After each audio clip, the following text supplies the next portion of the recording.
चचा छक्कन ने एक बात सुनी। अज सैयद इम्तियाज अली ताज जानता भी था कि चचा छक्कन में मसलसल 2 मिनट किसी की बात सुनने की ताब नहीं, मेन मेख निकालना उनकी आदत है। बात काटे बगैर उनसे रहा नहीं जाता, लफ्ज लफ्ज पे टोकते हैं। मगर होनी शुद्धनी हो गई हमाकत। रात को अपने दोस्त पंडित दुर्गा प्रसाद को खाने पर बुला रखा था। खाने से फारिग होने के बाद अंगीठी बीच में रखे, गांव तकियों से टेक लगाए, मजे से चांदनी पर नीम दराज थे। सामने चिलगोजों के ढेर लगे थे। खा भी रहे थे, बातें भी करते जा रहे थे। सरूर सा जमा हुआ था। इत्मीनान और बेफिक्री से बैठे हों और पंडित जी का दिल बोलने को चाह रहा हो तो यूं समझिए फूल झड़ते हैं मुंह से। जी चाहता है सोहबत जमी रहे और यूं ही बैठे उनकी बातें सुना करें। जो बात हो ऐसे सलीके और शुस्तगी से कहते हैं और अपने अंदाजे बयान से उसमें ऐसी जान सी डाल देते हैं कि समा बन जाता है। पंडित जी हमें अपने एक सफर का वाकया सुना रहे थे कि उन्होंने किस तरह एक स्टेशन पर गाड़ी बदलते वक्त दर्जे में आमों की एक गठड़ी रखी देखी और उसे लावारिस समझकर अपने असबाब में शामिल कर लिया। उसके कुछ आम तो मजे ले लेकर खाए, कुछ आमों से पैदल सड़क के मुसाफिरों का निशाना बनाते रहे। फिर इस ख्याल से डर कर के कहीं चोरी खुल ना जाए, बाकी आम और नई दोहर जिसमें ये लिपटे हुए थे चलती गाड़ी में से बाहर फेंक दी। यूं अपनी चोरी के तमाम सुराग मिटाकर बड़ी तसल्ली से सफर करते रहे। लेकिन मजा मंजिल मकसूद पर अपने घर पहुंचकर आया। जब पहुंचने के थोड़ी देर बाद क्या देखते हैं कि घर की मामा किसी चीज को तलाश करती हुई बाहर निकली और बोली, मियां मैंने रेल में सवार होते वक्त अपनी नई दोहर जिसमें 100 कलमी आम बंधे थे आपके दर्जे में रख दी थी, वो असबाब में नजर नहीं आ रही। पंडित जी ने यह वाकया ऐसे मजे से बयान किया और आखिर में ऐसी मज़हका अंगेज सूरत बनाकर अपनी हमाकत का एतराफ किया कि हंसी के मारे सबके पेट में बल पड़ गए। हमारी हंसी की आवाज कहीं चचा छक्कन के कान में भी पहुंच गई। दरवाजा खोलकर पूछने लगे, अरे भाई क्या वाकया हुआ जो ये कह कहे उड़ रहे हैं? हम सब खड़े हो गए। पंडित जी आदाब बजा लाए और महजूब से नजर आए तो चचा ने उन्हीं से पूछा, अरे भाई पंडित ये क्या फुलझड़ियां छोड़ रहे हो, कुछ हमें भी तो बताओ। पंडित जी ने शर्माकर जवाब दिया, कुछ नहीं साहब, यूं ही इधर उधर की बातें हो रही थी। बैठे बिठाए मेरी जो शामत आई। कहीं कह बैठा, पंडित जी ये रेल का किस्सा तो चचा मियां को भी सुना दीजिए। चचा छक्कन आमतौर से तो जल्दी सो रहने के आदी हैं, लेकिन उस वक्त तो जैसे इशारे के मुंतजिर खड़े थे। पंडित जी हाँ या ना भी नहीं कर पाए थे कि किवाड़ खोल ये कहते हुए चचा अंदर तशरीफ ले आए। हाँ पंडित जी हम भी तो सुने वो रेल का क्या किस्सा है। ये कहकर चचा अंगीठी के करीब फसकड़ा मारकर बैठ गए। रजाई को असरे नौ तकल्लुफ से ओढ़ा, कंधों पर डाला, जानुओं के नीचे दबाया, कंटोप पर हाथ फेरकर उसे सर पर ठीक से जमाया। जरा देर इसके बंद से शगल किया, बांधना चाहा, न बांधा। फिर जरा हाथ सेंके, पहलू को झुककर खासदान का जायजा लिया और बोले, हाँ पंडित जी तो क्या किस्सा है वो? पंडित जी अभी जबान भी खोलने ना पाए थे कि इरशाद हुआ, हुक्का नहीं पीते पंडित जी? उन्होंने बेमुश्किल जी नहीं कहा होगा कि बोले, भला हुक्के के बगैर बातचीत का क्या मजा। जनान खाने की तरफ मुंह करके बुंदू और इमामी को आवाजें देनी शुरू कर दी। अरे यहाँ आओ, सुनते हो? यहाँ आओ। अबे नहीं सुना? कान चोर ले गए क्या? ओ बुंदू, ओ इमामी, काम मर गए कमबख्तो। देखा बस सो गए दोनों के दोनों। इन बदमाशों को ऐसी सरे शाम सोने की आदत पड़ी है कि फिक्र ही नहीं रही किसी बात की। अबे आते हो या मैं आऊं? ला हौला वाला। भाई बड़े हराम खोर हैं ये लौंडे। कसूर सारा तुम्हारी चची का है। शाम से रोटी दे दिलाकर कमबख्तों को निचिंत कर देती हैं। खैर जी, तो पंडित जी क्या किस्सा था वो? मगर कुछ मजा नहीं बातचीत का हुक्के के बगैर। अरे भाई लल्लू, जरा तुम जाकर हुक्का क्यों नहीं भर लाते? शाबाश शाबाश, जीते रहो। मगर देखना जरा ताजा कर लेना हुक्का, समझ गए ना? और सुनना, तवा रख कर लाना। और बात तो सुनो, बड़ा ऐब है तुम लोगों में, आधी बात सुनकर चल पड़ते हो। ताक में से खमीरा ले आना, आज ही आया है लखनऊ से, 15 रुपए सेर के हिसाब से। कुछ सादा तंबाकू इसमें मिला लेना, बड़ा महंगा हो गया है खमीरा साहब। खुद अपने जमाने की बात कहता हूं कि 5 रुपए सेर के हिसाब से खरीदा है मैंने। एक दुकान थी लखनऊ में, हुसैने की, मगर साहब वाह वाह वाह, क्या बनाता था खमीरा। कश लगाते ही रूह खुश हो जाती थी। जब लखनऊ जाता उसके यहां से इकट्ठा खरीद लाता। और अब तो वो बात ही नहीं रही तंबाकू में। कहने को खमीरा कहिए या जो चाहे कहिए, निराग गोबर होता है। खैर, तो हाँ, वो क्या किस्सा था पंडित जी? पंडित जी इतना ही कहने पाए थे। अरे किस्सा क्या होता, यूं ही एक बात सुना रहा था सफर की, अर्ज किए देता हूं। इतने में चचा की नजर छुट्टन पर पड़ गई। अरे ये छुट्टन भी है यहाँ? कैसा दुबक कर बैठा है कि नजर तक ना आया मुझे। अरे सोया नहीं तू अब तक? सुबह उठेगा कैसे? मुल्ला जी बाहर खड़े चीखा करेंगे और पड़ा चारपाई पर करवटें लिया करेगा। चल अंदर। है ये क्या माने? क्या होता है? अब करोगे, अब करो या रू जाकर सोना होगा। ना साहब, आदत बिगड़ती है बच्चे की। चलो जाओ, जाकर सो। जी तो फिर मैंने कहा खासदान में पान का टुकड़ा भी है कोई? जरा तुम जाकर ले नहीं आते बुद्धू? साथ ही मुरादाबादी तंबाकू भी रखते लाना। जी तो पंडित जी, फिर गर्जे के सफर किया था आपने खूब? पंडित जी बोले, पिछली गर्मियों मुरादाबाद में एक अजीज की शादी थी। सवारियों को वहां पहुंचाने के लिए मेरठ से मैं और मेरा छोटा भाई रवाना हुए। हापड़ जंक्शन पर गाड़ी बदलनी थी। वहां जो उतरे, कहां? मेरठ से मुरादाबाद जाते हुए गाड़ी हापड़ जंक्शन पर बदलनी पड़ती है। ये मेरठ और मुरादाबाद के रास्ते में हापड़ कहां आ गया? साहब मुझे तो यही रास्ता मालूम है, और जो कोई दूसरा रास्ता हो, कम से कम नजदीक का रास्ता तो यही है। ऐ लीजिए, अब दूर नजदीक पर आ गए। यूं ही सही, हमारी आधी उम्र भी रेलों ही का सफर करते गुजरी है। मैं आपको ट्रेन का रास्ता बताता हूं, फिर तो दूर नजदीक का मसला भी हल हो जाएगा। सुनिए, मेरठ से जाइए सहारनपुर, समझ गए? और जनाब सहारनपुर से लक्सर, लक्सर से नजीबाबाद, कलकत्ता मेल का रास्ता। अब बीच में ना टोकिए, पूरा रास्ता सुन लीजिए मुझसे। नजीबाबाद से नगीना, नगीना से धामपुर, और जनाब धामपुर से मुरादाबाद। आया समझ में? यही गाड़ी आगे शाहजहांपुर, लखनऊ, बनारस की तरफ निकल जाती है।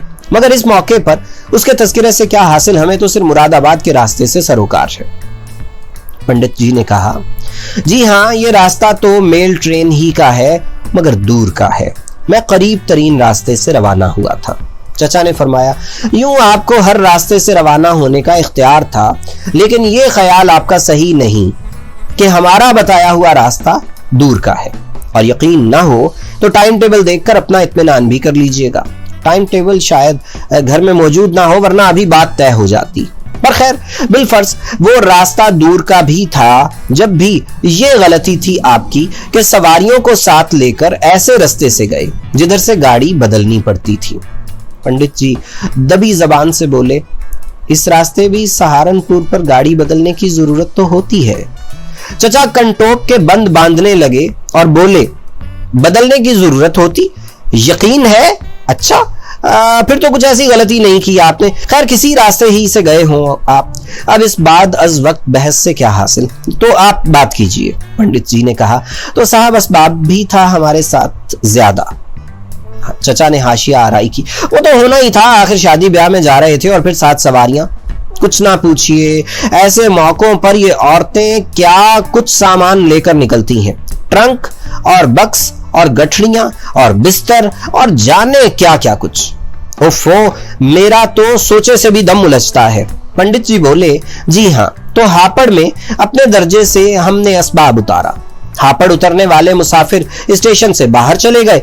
जब हम अपना सारा असबाब उतार चुके तो क्या देखते हैं कि दर्जे में ऊपर के तख्ते पर एक गठड़ी रखी हुई है जो हमारी नहीं थी। इतने में वद्दू पान लेकर आ गया। चचा पान खाने में मसरूफ हो गए। पंडित जी उनकी तवज्जो दूसरी तरफ देखकर रुक गए तो तकाजा हुआ, आप कहे जाइए, मैं सुन रहा हूं। पान खोलकर कत्था चूना देखा।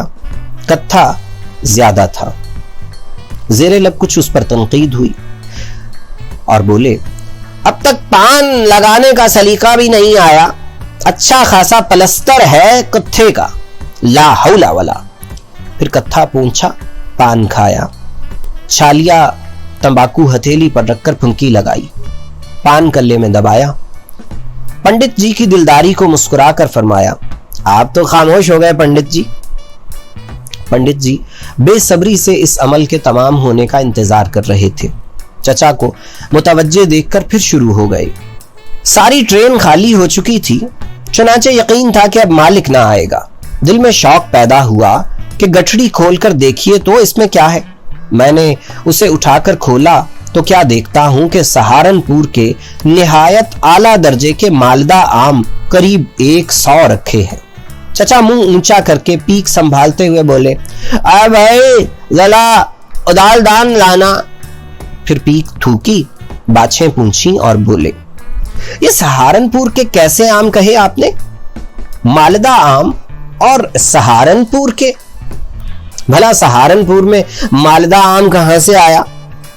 अमा ये तुम पंजाब की तरफ के अजला के लोग आमों की किस्मों के सही नाम भी नहीं जानते। मालदा आम होता है बड़ा सा, फीका फीका, रेशादार, जिसे तुम लोग बंबई का आम कहते हो। और ये जो सहारनपुर का कलमी आम होता है, ये है असल में मुंबई का आम। दोनों में बड़ा फर्क है। खैर ये तो जुमला मोतरज़ा था, आप पंडित जी अपना किस्सा जारी रखिए। पंडित जी बेचारों पर अब तक कुछ औस सी पड़ गई थी, मगर तकाजा सुनकर फिर शुरू हो गए। अगरचे वो बेगाना माल था और हमें किसी तरह उसका खाना मुनासिब न था, मगर उम्र का तकाजा, तन्हाई का मौका और निहायत पक्के आम रहा न गया।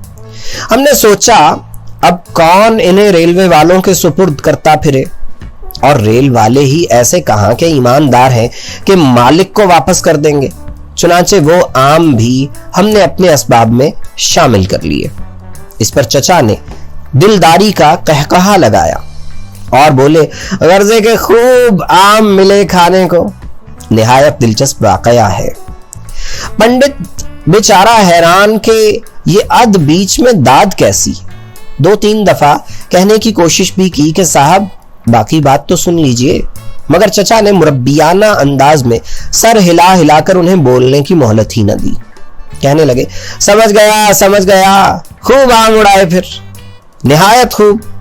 हमें भी एक मर्तबा इसी किस्म का वाकया पेश आया। मुरादाबाद से इलाहाबाद जा रहे थे हम। रास्ते में पड़ा वो जंक्शन, वो है ना, क्या नाम है उसका, वो तौबा, देखो अच्छा सा नाम है, जबान पर फिर रहा है, याद नहीं आता। अमा वो है नहीं जंक्शन जहां से वो छोटी लाइन किसी तरफ को निकल जाती है? तुम्हें तो याद होगा लल्लू, तुम ही तो थे हमारे साथ। नहीं कैसे, हम खुद तुम्हें लेकर गए थे, याद नहीं? वो तुम्हारा आधा टिकट ले लेने पर टिकट बाबू से किस्सा हो गया था, और नहीं तो क्या। अरे भाई इलाहाबाद जाते हुए ही तो फैजाबाद, अच्छा फैजाबाद, ठीक है, हाँ ठीक है, तुम फैजाबाद के सफर में हमारे साथ थे। खैर उसका इस मौके पर क्या जिक्र। तो वो साहब ना मालूम क्या नाम था उस जंक्शन का, खैर वो कुछ ही था, नाम मालूम होना भी कोई क्या ऐसा जरूरी है। तो वहां से एक लाला हमारे दर्जे में सवार हो गए, वो भी यूं ही अपनी एक कोरी हंडिया जिसमें पेड़े थे दर्जे में छोड़ गए। वो बाद में हमारे हाथ लगी। तो इस किस्म के दिलचस्प वाकयात अक्सर रेल के सफर में दरपेश आते रहते हैं। चचा ने बात खत्म करके खासदान पर तवज्जो की। महफिल में खामोशी तारी हो गई। पंडित बेचारे की हालत अजीब थी, फैसला ना कर सकता था कि बात खत्म करे या चुप हो रहे। आखिर मैंने उनकी परेशानी रफा करने के लिए कहा, तो पंडित जी बात तो खत्म कीजिए। चचा चौंक कर बोले, अच्छा ये बात बाकी है, लीजिए, हम तो समझे कि बात खत्म हो गई, तो भला आपने आज बीच में बात क्यों छोड़ दी, फरमाइए ना, मैं हमातन गोश हूं। पंडित जी ने बेबसी के अंदाज में हम सबको देखा और फिर शुरू हो गए। इत्तेफाक से हम दूसरी गाड़ी के जिस दर्जे में सवार हुए उसमें और कोई मुसाफिर नहीं था। बेफिक्री से हम आम खाने लगे। चचा बोले, तराश कर खाए होंगे। पंडित जी ने कहा, जी नहीं, चूसे ही थे, गालिबन चाकू जेब में मौजूद नहीं था। चचा ने ज्यादा तारुज न किया और बोले, खैर क्या मजायका, सफर में छोटी मोटी चीजें साथ ले जानी कहाँ याद रहती हैं, पर चूसने में मजा नहीं रहता कलमी आम का। पंडित जी ने एक वाज़ेह वक्फे में इंतजार किया कि शायद चचा कुछ और भी फरमाएंगे। वो खामोश रहे तो फिर पंडित जी ने बात आगे शुरू कर दी। 10-12 ही आम खाकर पेट भर गया। 2-4 और जबरदस्ती खा लिए। जब देखा कि बस और हलक से नहीं उतरते और रसीद की डिकार पर डिकार आ रही है, तो हाथ मुंह धो उठ खड़े हुए, पेट पर हाथ फेरा और अल्लाह का शुक्र किया। चचा छक्कन ने फिर एक हाशिया चढ़ाया कि बिन मांगे ऐसी मजेदार नेमत अता फरमाई अल्लाह ने। पंडित जी अब इन हाशिया आराइयों से ऐसे खाइफ हो गए थे कि चचा की बात खत्म हो जाने के बाद भी उनकी जबान न खुलती थी। कुछ तो उलझन की वजह से हवास गायब हो जाते थे, कुछ ये अंदेशा होता कि बात अभी और बाकी न हो। कुछ देर के तवक्कुफ के बाद उन्होंने जरा तेजी से दास्तान बयान करनी शुरू कर दी। पेट भरे पर शरारत सूझी। रेल की पटड़ी के साथ साथ पैदल मुसाफिरों की सड़क थी, उस पर मुसाफिर आ जा रहे थे। उन पर आमों की दोहरी बाढ़ मारनी शुरू कर दी। जिसका निशाना ठीक बैठता वो तो सर पकड़कर सोचता रह जाता कि ये आसमानी गोला कहां से आया, और जो वार खाली रह जाता उसकी बदौलत मुसाफिरों को मुफ्त का आम खाने को हाथ आ जाता। चचा बोले, भाई वाह वाह, ले आए हुक्का, बस रख दो यहीं। तो गर्जे के पंडित जी, एक खेल हाथ आ गया आपके। हाँ, हुक्का ताजा कर लिया था ना जी। तो पंडित जी और क्या रह गया? तवा नहीं रख के लाया? हालांकि कह भी दिया था मैंने कि रख के लाना, और खुद भी देख रहे थे कि 4 आदमी बैठे हैं, महफिल जमी हुई है, बातें हो रही हैं। बड़े नालायक हो। खैर पंडित जी आप कहिए, चिल्लम बुझ गई तो तुम ही फिर भर के लाओगे? जी पंडित जी। पंडित जी खिसियाने से हो गए, मगर हम लोगों का लिहाज एक बार फिर हौसला करके बोलने की ठानी। हमारी इन शरारतों को रेल का गार्ड भी ब्रेक में खड़ा देख रहा था। आखिर उससे जब्त ना हो सका। पायदान पायदान चलता हुआ हमारी गाड़ी में आन पहुंचा। हम निशाना ताक रहे थे कि यक बयक आकर हमें पकड़ लिया। चचा ने जरा गर्दन उठाकर और आंखें झपका झपका कर अपने मुतासिर होने का सबूत दिया और बोले, हाय हाय।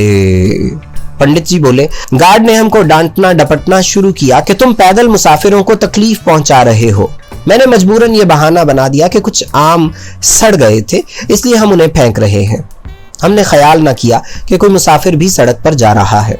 चचा ने यकलख्त ऐसी बुलंद आवाज में एक वाह वाह की जैसे किसी बोतल का काग अचानक खुल गया हो। सुभान अल्लाह, क्या बात पैदा की आपने। कुछ देर को जैसे पंडित जी की जबान बंद हो गई। हैरत के आलम में हमारा मुंह तकने लगे।